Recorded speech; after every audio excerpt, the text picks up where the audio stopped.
Saguaro National Park was established on October 14, 1994 in southeast Arizona. Saguaro was originally established by Herbert Hoover in 1933 as a national monument and later turned into a national park to protect the saguaro cactus in the Sonoran Desert. Saguaro boasts the tall green cacti with reaching arms, cleverly named the saguaro cactus. Saguaro cacti only grow in the Sonoran Desert in Arizona, California, and Mexico.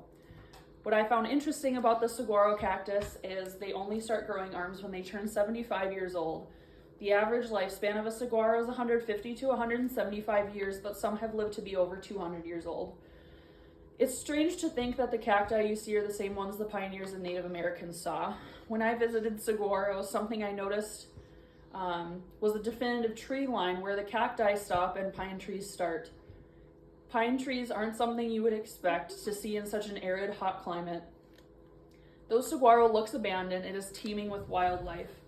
4 endangered species live within Saguaro National Park: the Mexican spotted owl, the lesser long-nosed bat, the yellow-billed cuckoo, and the southwestern willow flycatcher all call saguaro their home.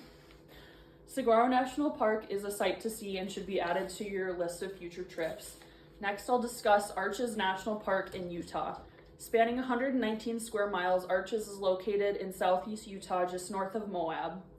Arches is part of what's called Utah's Mighty Five, which is 5 national parks within Utah. The list includes Arches Bryce Canyon, Zion, Capitol Reef, and Canyonlands. Arches is known for their large spanning arches across the desert. Some Utah license plates depict Delicate Arch, which is one of the better known arches within the park. The arches are formed from wind swirling across the sandstone landscape, creating small holes that become bigger and bigger over time. Arches is constantly changing because old arches are falling and new arches are being formed. Arches National Park will always be one of Utah's most iconic symbols.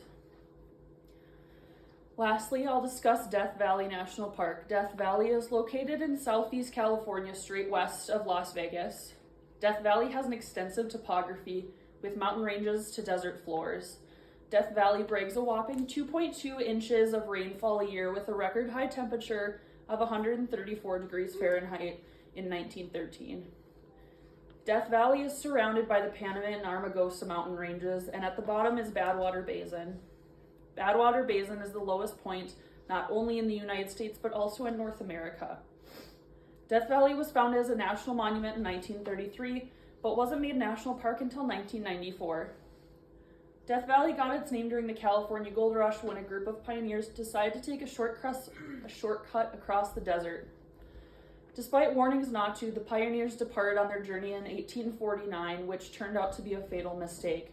The pioneers were trapped in Death Valley during the winter of 1849 to 1850, and though only one person perished while they were stuck in the valley, they faced many other hardships.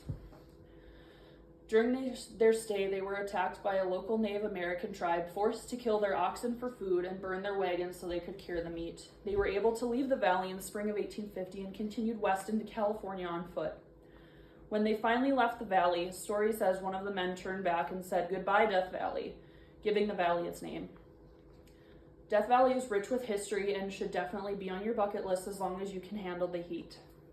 In this informative speech, I've educated you on the origin and scenery of 3 U.S. national parks.